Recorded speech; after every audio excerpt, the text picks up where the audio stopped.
So what's new? One of the biggest things is that the USGA, they decided to print 3 books, all right? So you have your Players Edition, the regular rules of golf, and the official guide to the rules of golf. If you're more involved in tournament administration, these are definitely going to be more up your alley. If you're just, playing, your average everyday player is going to be this Players Edition. We also tell everybody to go ahead and download the Rules app on your phone, because sometimes in the Players Edition it'll say you should refer to the rules of golf. You'd have it with you at all times. So that's definitely the three key books, and depending on what your knowledge level is and what you're looking to learn, what you would want to get. Also on usga.org, this is a great resource page. And as we all know, it seems like each and every week there's something happening in the rules of golf on the PGA Tour or LPGA Tour, any of the tours. And there's constantly new clarifications about the rules of golf. It's almost to the point that I can't keep up, and I feel like I would be printing it out all the time. But they have a rules clarification link that they're always updating. So I would definitely, if you're really interested, this would be the place to go. All right, so what's changed? The new 2019 Rules of Golf focuses on etiquette. All right, a lot on etiquette, playing by the rules, acting with integrity, showing consideration to others, and taking good care of the golf course. It's in the rule book constantly, over and over and over. They're going ahead and stress etiquette throughout the entire book. They're also promoting faster pace of play. So for those of you who may have remembered, you used to have 5 minutes to search for a lost ball. It's cut down to 3. So that's really important. You only get 3 minutes to search for a ball. You can now putt with the flag stick in. All right, I think everybody has seen that on TV where a handful of tour players are doing that. And then there's also the optional local rule for stroke and distance. This is in your handouts. Sorry, I'm kind of fighting a cold, so I apologize. But this is in your handouts. I want to stress to everybody that this optional rule for out of bounds is a local rule. Your club or the tournament that you're playing in, the league that you're playing in, has to adopt the local rule in order to play this for out of bounds. A lot of people had heard through the grapevine when the changes were being made that this whole optional stroke and distance, which is to drop 2 club lengths in the fairway. So if you hit a ball out of bounds, you find that point, 2 club lengths in the fairway, and you can probably see here, and this is in your handouts, but you find this area and you can drop anywhere in here. I just, again, really want to stress it's a local rule. All right, there's been a lot of relaxed requirements and reduced penalties in the new rules. So when we look to the putting green, bunkers, accidental acts, they talk a lot about, did you accidentally do something or did you deliberately do something? All right, I'm going to tell everybody right now, if you deliberately did something, you're going to get a penalty. If you accidentally do something, the chances are less that you're going to get a penalty. So that falls under this relaxed requirements. So we have a couple of videos that really do help explain some of these, but relaxed requirements on the putting green and repairing damage. The 2019 rules allow you to repair almost any damage on the putting green. In addition to ball marks and old hole plugs, you are allowed to repair spike marks and any other damage caused by shoes, repair animal damage, and repair damage caused by maintenance practices. The fixing and repairing of the putting green must be done promptly and must not improve your line of play beyond the repair of the damage. All right, so the key thing there is that you can repair spike marks or shoe damage on your line of putt. You just can't be repairing everything anywhere. All right, so we're focusing on faster play and getting everybody to the right point. So you can change it or you can repair it. Just be cautious that you're not just doing everything everywhere, because that's not the intent. All right, touching line of play. Here's another brief video. Under the 2019 rules, when you are assessing the line for your putt, There will be no penalty if your caddy or partner touches the putting green to point out where you should aim or how your putt will break. This includes touching the green with the flagstick.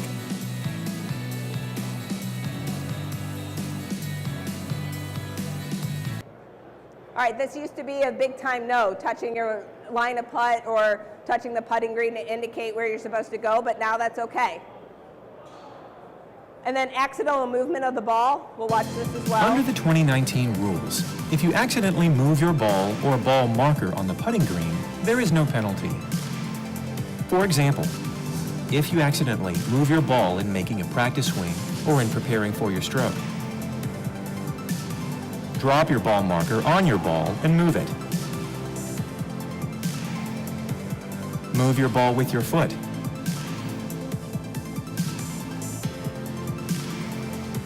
Or cause your ball marker to move. There is no penalty, and you simply replace your ball or ball marker on its original spot. All right, I think this is a great change as well. The rules of golf before never considered if you were clumsy, and they would penalize you for moving your ball. But now, if you accidentally move your ball, as you can see, you can go ahead and replace that with no penalty. All right, so in bunkers, another good one. It's okay to remove a loose impediment. So I know for years everybody said, like, that leaf, where can you remove that leaf? And now in a bunker, you can go ahead and remove that loose impediment, that leaf, that natural object, before you take your stroke. Because guess what? The real challenge is getting out of the bunker. It's not getting out of the bunker with a leaf on top of your ball. All right, so you're also able to touch the sand except near your ball, ground a club except near your ball, and testing the conditions are still penalized. I think this video will really help explain this. Some bunker restrictions continue to exist. For example, you are still not allowed to touch the sand with your club, behind or in front of your ball, when making a practice swing, or when making your backswing.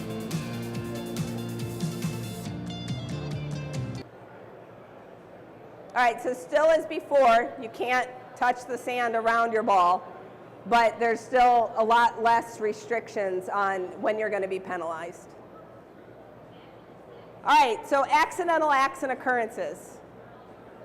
If before in the rules, if you hit yourself with your golf ball, I think this picture is hilarious myself, but it's the picture that we have. But you know, if you're in the bunker and it hits that lip and it comes back and hits you, there's no longer a penalty for that.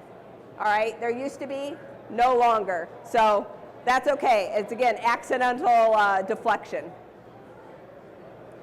Movement of a ball in a putting green, same thing. You're not going to be penalized if it's an accident. Movement of a ball during search, they want you to find your golf ball. That's the key. So if you're in tall grass and you're kind of kicking around trying to find that ball, it's okay if it moves. You're just going to replace it. It's again that accidental movement. And then double hits, all right? I mean, when you double hit the ball, you've already been penalized enough. The chances of your ball going where you wanted it to go after you double hit it are not great. So there's no longer multiple penalty strokes or another penalty stroke for double hitting it. You just get the one stroke and you press on. I think that's a good change. All right, determining who or what moves the ball. This is another great video because sometimes you have to have virtual certainty is required to conclude what caused the ball to move. And virtual certainty is 95%. So go ahead and watch this. Other than when your ball is on the putting green, if you take an action near your ball and cause it to move, you get a one-stroke penalty under the 2019 rules. However, you are only responsible for causing a ball to move if it is known or virtually certain that you did so. This means when it is 95% or more likely that you caused it to move. For this player, it is not virtually certain that his actions caused the ball to move. Therefore, the ball is treated as moved by natural forces and played from the new location. All right, that's key there is that he does not replace the ball, all right? That ball, he did not cause that ball to move, so he plays it from its new location. If you cause the ball to move, you're going to get the one-stroke penalty and you have to replace it. but that particular player, there was nothing that was virtually certain that was causing that ball to move. So that would be a situation, he plays it from where it lies, no penalty. All right, penalty areas. This is another big thing. I mean, before the terms were hazards, lateral hazards, water hazards, but nope, everything's a penalty area. So you got to keep that in mind. What are they? All right, so it could be kind of anything. It could be water, it could be tall grass, and this is where I really look to the golf courses, and we're going to be having lots of conversations with superintendents and that throughout the spring as to really define what is and what is not a penalty area. So if you're playing in a tournament, I would really make sure that you look on your notice to players sheet or a local scorecard if you're playing in a league. Really look to see what's being defined as penalty areas. But anything can be marked, any penalty area can be marked red. And in these penalty areas, it's okay to remove loose impediments. You can take practice swings, you can ground your club, you can even touch the water. So this was another key change from before. It used to be that you got into like a red water hazard or water hazard area and you couldn't touch anything. Penalty areas, the new term. You can go ahead and ground your club, you can go ahead and remove loose impediments. If you find your ball in a penalty area and want to play it from there, the same rules apply as when playing a ball from the fairway or the rough. So before making a stroke, you are allowed to move loose impediments, make practice swings that touch the ground or any water inside the penalty area, and ground your club near your ball.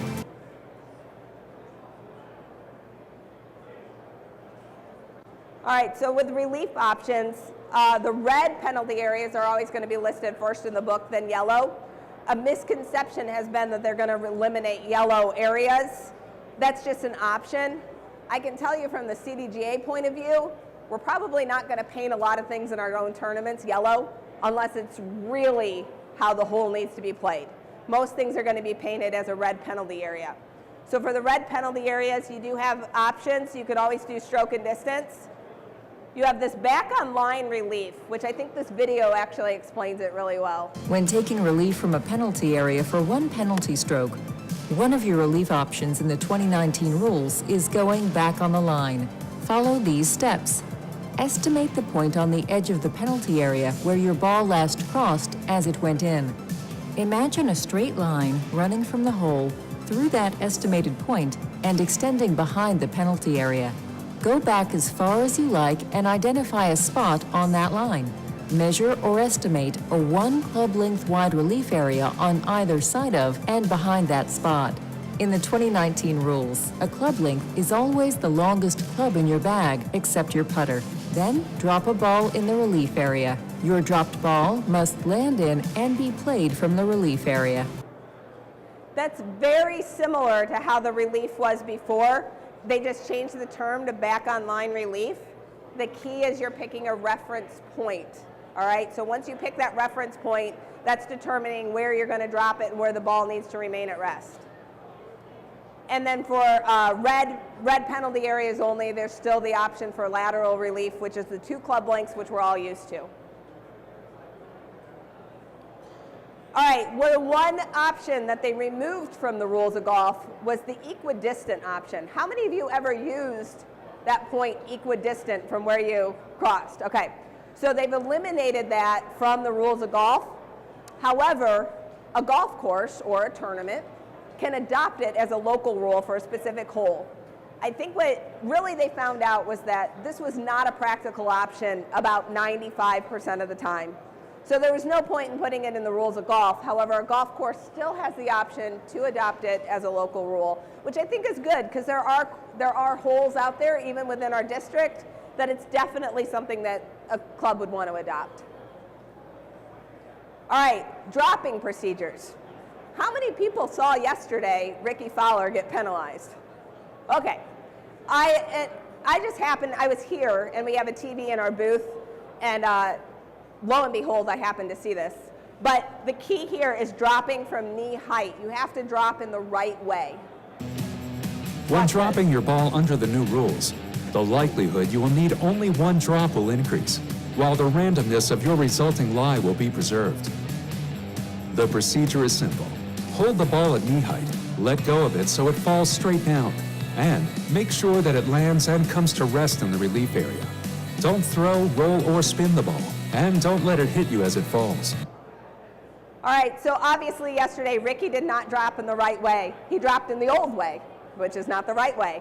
Now, I laughed because his caddy wasn't paying any attention. His caddy was putting something in his golf bag, and so his caddy probably would have seen it and said, wait, if you happen to drop in a wrong way, you can fix that mistake. But if you play a ball that's dropped in a wrong way, it is a penalty. So that is why Ricky was penalized yesterday for that. All right, club lengths and relief areas. This is another good video that explains it. When you drop in relief areas defined by 1 or 2 club lengths, in the 2019 rules, a club length will always mean the length of the longest club in your bag, except your putter. For most players, that club will be their driver, but not always. This player is using his driver to measure his 2 club length lateral relief area, outside a red penalty area. This player's back on the line relief area is 1 club length on either side of and behind the point he has chosen on the line from the hole through where his ball was unplayable in the bunker.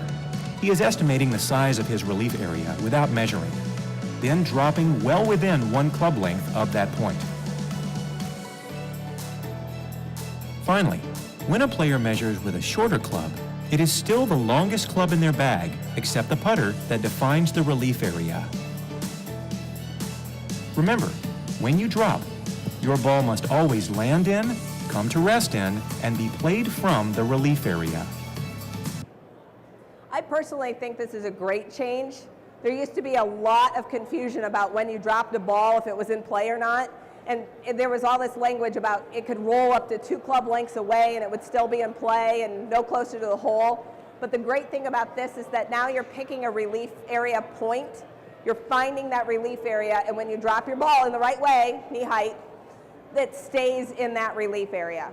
All right, so that I think is a great change because it's really simplifying where you drop, and if it rolls outside the relief area, that's going to be a redrop. But I think this clears up a lot of confusion as to when to drop and redrop. So here's an example, though, of when you would redrop. In the 2019 rules, when dropping and taking free relief or penalty relief, your ball must be dropped in the defined relief area, and it must come to rest in there too. Most of the time, with the knee-height dropping procedure, that will happen on your first drop. When it doesn't, drop a second time.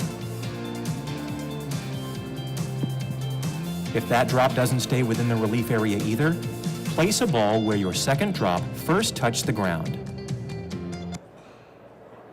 And it's okay to use the rules to your advantage. I've also seen already on tour that a lot of players are dropping very close to that edge of the relief area in hopes that it will roll out and they have to redrop, and then they redrop, and then they place it.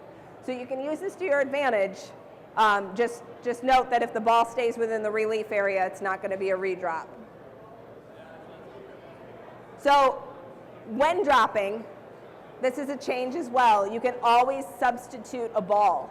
So if your ball's on a cart path and you're going to take free relief from that cart path, then you can go ahead and substitute a new ball if you want to. You do not have to play the original ball laying on the cart path.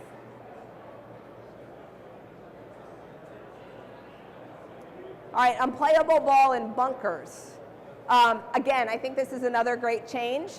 They've added an option to get you out of the bunker if there's an unplayable ball. Before, the only way to get out was if you took stroke and distance, which usually was a long way away, and that wasn't really right.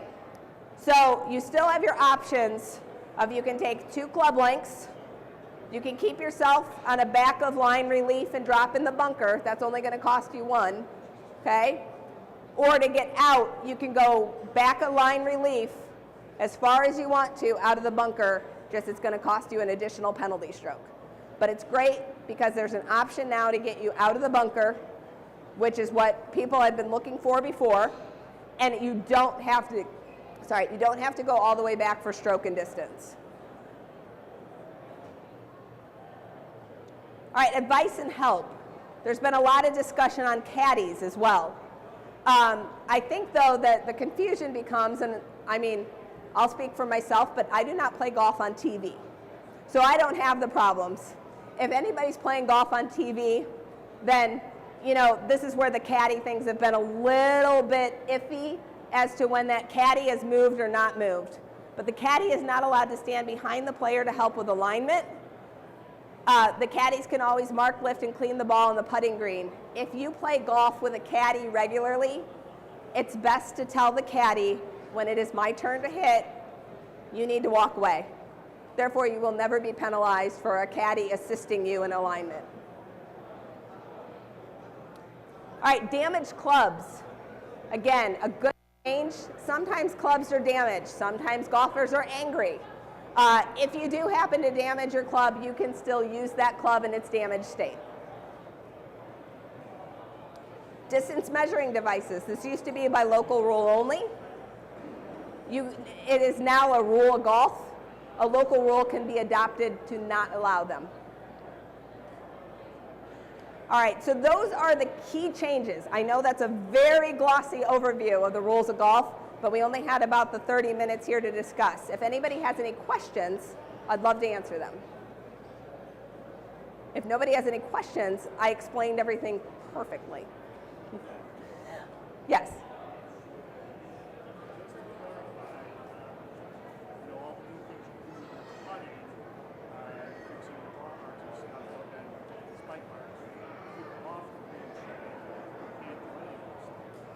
If the question was, if your ball is off the green, but you want to repair spike marks on the green, can you do that? The answer is yes. They just have to be on the green. I do have a question, Mike Jodi. We can okay. help out with having the questions heard. We have one So over it's here. the same as a ball mark. You would still be able to repair that on the green. Did I hear you correctly on the local rule on a lost ball that you can put the ball in the fairway? You find your reference point, which is 2 club lengths in the fairway, a closely mown height area. That's how you're finding that reference point. So you could drop it in the fairway. That's great, because I'm rarely in the fairway. What else? Okay, over here.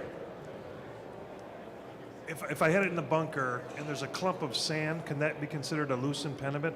It is not. So clumps of sand are still sand. But if you're in the bunker and you have a stone, so that old local rule of stones and bunkers, the stone is now a loose impediment. How big is that defined?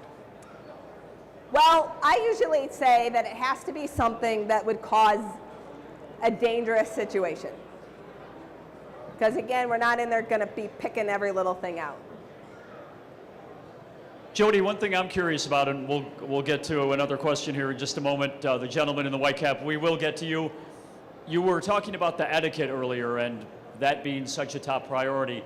Do you see that, in a sense, being sort of a byproduct of modern society with phones and social media making their way onto golf courses? I just think that in general, the whole etiquette thing, it's being stressed more and more because it is golf. It's always been golf as a game of integrity. Mm-hmm. It's calling penalties on yourself. It's making sure that you're not disrupting other players. I mean, in our own tournaments, we have a communications policy where we've really loosened it up over the years, but we're going to penalize players if they are being distracting to other players. So it is that whole concept of be considerate to everybody around you. If you're playing in a group where that player doesn't like to listen to music, turn the radio off in the cart. Like that's really what we're getting at with etiquette and just calling things on yourselves and playing the game to how it's supposed to be. Up the center aisle in the white baseball cap, the Pete Dye cap. Your question. This one, Jodi, I've got several, so just I'll keep going as long as you want me to. But if we saw the fellow that was addressing his ball in the fairway, and the ball, even though he put his club down, the ball moved. We said that was not his fault. Is that how it's going to work on the putting greens? Even if you're addressing the ball and you put your club 1/8 of an inch behind the ball and it moves, that's not your fault, right? Yeah, as long as there's that virtual certainty, 95%, that you didn't cause your ball to move, we're not going to penalize you for that. Now, I will tell you, but maybe we could talk later, there's that whole concept on the putting green that if you've marked your ball and it causes it to move, you have to replace it versus if you hadn't marked it and it moves. That's, again, a lot of stuff that we can get into personally. Okay, and then related to that, I was in a national tournament down in Florida about 3 weeks ago, and one of the guys was on the green and he put his putter next to his ball, picked his ball up, held his putter in place, cleaned his ball and put it back down. Do you think you can mark a ball like that, or is that still the old rule? I still don't think that that's the recommended method, but as long as you get the ball back into its exact location, I really don't care how people mark the ball. The best thing, though, is to still mark it with a ball mark. That's going to give you the best chance of getting that ball back into its original All right, now position. for the grand finale on this. What if you're doing what that guy did? You're marking, you're walking up your ball, put your putter down next to it to mark it, and you slip and hit the ball 3 feet. Accidental movement. That's accidental. So. Accidental. Okay. I have one more if you need. Great stuff. Great thought-provoking questions here. Was there one over here? I thought I saw an arm up. If you put the putter down to mark the ball, it's acceptable. The key is that you have to get the ball back into its original position. Then he asked what happens if you slip and the ball moves. Accidental movement. Yeah, that's okay. Yes, sir. In a situation where you're allowed to exchange your ball, does it matter if you change it for, like an example, a distance ball for a high spin ball? So, unless there's a local rule where somebody has adopted the one ball rule, then you can change it to whatever you want to. The only time you really still can't change your ball is to swap out for a putting ball. Like, you can't do that. So it has to be a time where you're actually physically able to substitute the ball, not just because, yeah, I got to the green and I want to use something different. So this would be like you're taking relief from a cart path, a penalty area. You can go ahead and substitute a ball.